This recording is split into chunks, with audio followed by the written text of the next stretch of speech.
یہ کہ جو لوگ دنیا سے چلے جاتے ہیں ہمارے بزرگ، ان کو ثواب پہنچانے کے لیے اگر ہم کسی کو بلاتے ہیں، بچوں کو یا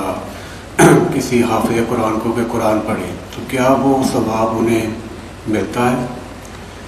دوسرا سوال یہ ہے کہ مرنے کے بعد انسان کی زندگی، کیا جو نیک لوگ ہیں وہ قبروں کے اندر ہی ہیں، اور کیا ان کا کوئی عمل دخل دنیا میں رہ جاتا ہے، یا کیا وہ ہمارے لیے کوئی دعا کر سکتے ہیں یا نہیں؟ پلیز ذرا تفصیل سے اس معاملے میں روشنی فرمائیے۔ اس میں تو کیٹیگوریکل میرا جواب ہے کہ قطعاً نہیں، بلکہ یہ بدعت ہے، یعنی یہ بجائے آپ کو کوئی ثواب دلانے کے الٹا جو ہے آپ پر گرفت ہو جائے گی۔ ایسی کوئی چیز صحابہ سے ثابت نہیں ہے، اور ہمارا دین وہی ہے، ما انا علیہ واصحابی، رسول نے فرمایا جس چیز پر میرا عمل ہے اور میرے صحابہ کا ہے، دین تو اصل میں وہی ہے۔ جہاں تک ایصال ثواب کا تعلق ہے، اس میں ہمارے ہاں ذرا کافی مختلف آراء موجود ہیں۔ مجھے اس رائے سے اتفاق ہے کہ مالی اگر کوئی عبادت ہے، اس کا ثواب آپ اپنے کسی فوت شدہ بزرگ کو منتقل کر سکتے ہیں۔ مطلب آپ نے کسی بیوہ کی کوئی مدد کی ہے، کسی یتیم کی کوئی مدد کی ہے، کسی دینی کام میں پیسہ لگایا ہے، کوئی صدقہ جاریہ شروع کیا ہے خدمت خلق کے لیے وغیرہ وغیرہ، تو اس کی تو جو ہے اس کے ثواب کو منتقل کیا جا سکتا ہے کہ اللہ اس کا ثواب میرے والد یا میری والدہ کے منہ کو پہنچا دے۔ جسمانی نہیں، آپ نماز پڑھ کے کہیں اس کا ثواب، یا روزہ رکھ کر کہیں کہ اس کا ثواب، یا یہ کہ آپ قرآن پڑھ کر کہیں، یہ آپ ہی کو ثواب ہوگا، آپ خود پڑھیں گے آپ کو ثواب ہوگا۔ البتہ ایسے تمام افعال کے بعد جب آپ اللہ سے دعا کریں گے، یہ نہیں کہیں گے کہ میرے اس فعل کا ثواب منتقل کر دے، اے اللہ میرے والدین کی مغفرت فرما، تو یہ کوئی نیک کام کرنے کے بعد جو ہے اس دعا کی تاثیر جو ہے وہ بڑھ جاتی ہے۔ بس اس پہلو میں انڈائریکٹلی اس کا ایک تعلق بن جائے گا، ورنہ یہ کہ وہ اس طریقے سے بچوں کو بلانا اور پڑھانا اور یہ جو ہے سوئم میں کرنا اور قرآن خوانی کی محفل ہے، یہ سب بدعات ہیں، اور یہ در حقیقت دین میں اضافے ہیں، اور ان کی کوئی حقیقت نہیں ہے۔ دیکھیے، انسانی زندگی کے یہ 3 دور ہیں: حیات دنیاوی جو ہماری پیدائش سے شروع ہو کر اور ہماری موت پر ختم ہو جائے، پھر حیات برزخی موت سے لے کر قیامت کے دن تک، اور پھر حیات اخروی ہے قیامت میں ریزریکشن کے بعد سے وہ زندگی جو ہے جو جنت یا دوزخ کی ہے۔ اس میں ان دونوں زندگیوں کے بارے میں تفصیل سے کوئی بات کرنا بالکل غلط ہے، اور اس سے فتنے پیدا ہوتے ہیں۔ ظاہر بات ہے کہ قبر، جسم تو قبر میں رہتا ہے، اس میں تو کوئی شک ہی نہیں ہے۔ روح کہاں جاتی ہے؟ کیا وہ بھی قبر ہی میں رہتی ہے یا کہیں اور چلی جاتی ہے؟ قرآن مجید میں سجین اور اعلیٰ علیین کا ذکر موجود ہے، لیکن یہ تمام چیزیں متشابہات میں سے ہیں۔ یہ تمام چیزیں قرآن مجید میں سورہ آل عمران کے شروع میں بیان کیا گیا ہے کہ ہم نے یہ کتاب اتاری ہے، اس میں کچھ آیات محکمات ہیں، کچھ متشابہات ہیں۔ وہ متشابہات کا ایگزیکٹ مفہوم جاننا اس وقت ہمارے لیے ممکن نہیں ہے۔ یہ تو جب اس عالم میں ہم پہنچیں گے تو معلوم ہوگا کہ ہاں یہ بات تھی کہ جو قرآن مجید میں اس طور سے کہی گئی تھی۔ لیکن یہ کہ اس وقت جو ہے جتنا کچھ ہمیں حدیث صحیح میں مل جائے یا قرآن میں مل جائے، اس عالم برزخ میں بھی یہ تو ہوتا ہے کہ جو نیک لوگ ہیں انہیں کچھ نہ کچھ جو ہے اثرات اچھے ان پر پڑتے رہتے ہیں، ان کی ارواح پر کہہ لیجئے، اور کچھ جو برے ہیں ان کے اوپر جو آخری انجام ہونا ہے اس کی کچھ ریفلیکشن ہوتی رہتی ہے، جس کو حدیث میں کہا گیا ہے کہ ہر قبر جو ہے وہ یا تو جنت کے باغیچوں میں سے ایک باغیچہ ہے یا دوزخ کے گڑھوں میں سے ایک گڑھا ہے، یا کہیں کہہ دیا جاتا ہے کہ کھڑکی کھول دی جاتی ہے اس میں، یا جنت کی طرف سے ٹھنڈی ہوائیں آئیں، خوشبوئیں آئیں، اور یا دوزخ کی طرف سے کہ آگ کی لپٹ آئے۔ دوزخ میں داخل ہوں گے قیامت کے بعد ہی، اور جنت میں داخل ہوں گے قیامت کے بعد ہی، لیکن اس کے کچھ آثار پڑنے شروع ہو جاتے ہیں، وہ جس کو انگریزی میں آپ کہتے ہیں coming events cast their shadows before,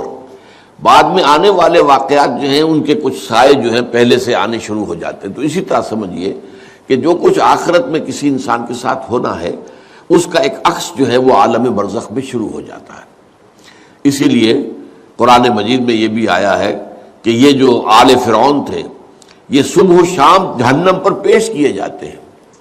اور قیامت کے دن پھر کہہ دیا جائے گا ادخلوا آل فرعون النار، ان کو داخل کر دو آگ کے اندر۔ تو یہ اس حد تک، باقی یہ ہے کہ تفصیل میں جانا، ہاں ایک رائے ہے، یہ شاہ ولی اللہ دہلوی رحمۃ اللہ علیہ کی ہے، اگر ان کی رائے نہ ہوتی تو میں اسے بیان بھی نہ کرتا، لیکن یہ کہ وہ ایک بہت بڑے محدث اور بہت مفکر اور دین کے فلسفے سے بہت بڑے واقف انسان تھے، انہوں نے کہا کہ جو اولیاء اللہ ہوتے ہیں، اللہ کے نیک بندے، اللہ کے بندے، ان کے انتقال کے بعد ان کی روحوں کو بھی اللہ فرشتوں کے طبقہ اسفل میں شامل کر دیتا ہے۔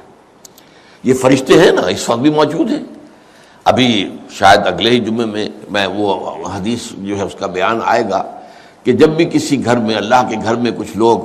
اس لیے جمع ہو کہ اللہ کی کتاب پڑھیں اور سمجھیں اور سمجھائیں، تو ان کے اوپر فرشتے گھیرا ان کا ڈال لیتے ہیں، اور ان پر اللہ کی طرف سے سکینت نازل ہوتی ہے اور رحمت نازل ہوتی ہے، اور اللہ ان کا ذکر کرتا ہے فرشتوں کے پاس، دیکھو میرے بندے، تم کہتے تھے یہ فساد مچائے گا، دیکھو یہ بھی تو ہے نا جو میرے کلام کو پڑھنے کے لیے میرے گھر میں جمع ہیں۔ تو فرشتے ہیں موجود، ہم میں سے ہر ایک کے ساتھ 2 فرشتے موجود ہیں۔ تو یہ فرشتہ اسفل ہے، سب سے نیچے، جو دنیا کے کاروبار کو چلانے میں اللہ تعالیٰ کے سول سرونٹس ہیں، پھر اس سے اوپر کے فرشتے ہیں، اس سے اور اوپر کے فرشتے ہیں، پھر مقربین ہیں جو اللہ تعالیٰ کے قریب ترین فرشتے ہیں۔ لیکن یہ کہ ملائکہ کے طبقہ اسفل میں شامل کر لیتے ہیں تاکہ جو کام اللہ تعالیٰ ملائکہ سے لیتا ہے وہ ان سے بھی لینے شروع کر دیتا ہے۔ لیکن ہمیں یہ اجازت نہیں ہے کہ ہم فرشتوں کو پکار کر کہیں کہ اے فرشتے، اے جبریل، اے میکائیل، یا فلاں، اے منکر، یا میرے جو ہے کرامن کاتبین، میرا یہ کام کر دو، نہیں، یہ شرک ہو جائے گا۔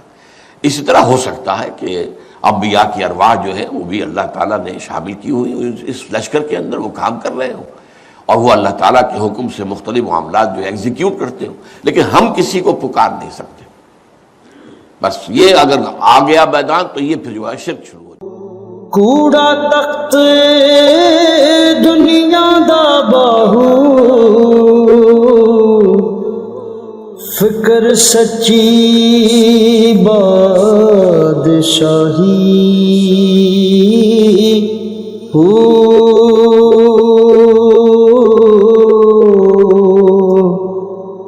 جس دل سے میں اللہ دا چمکے،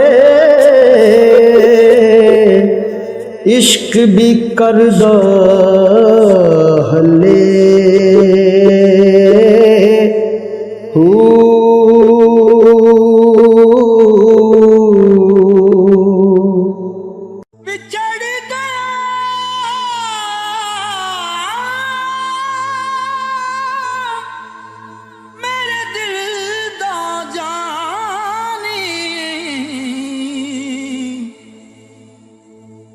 میں ککھوں وانگر رل گئی، پھلاں نال نازک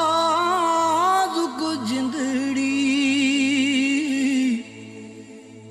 میری وچ کنڈیاں دے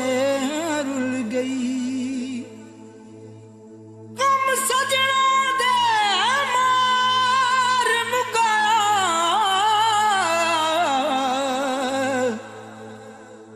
تے میں اتھروں بن کے ڈل گئی، ایک مایا تیری یاد نہ بھلدی، باقی ہر شے جگ دی بھل گئی۔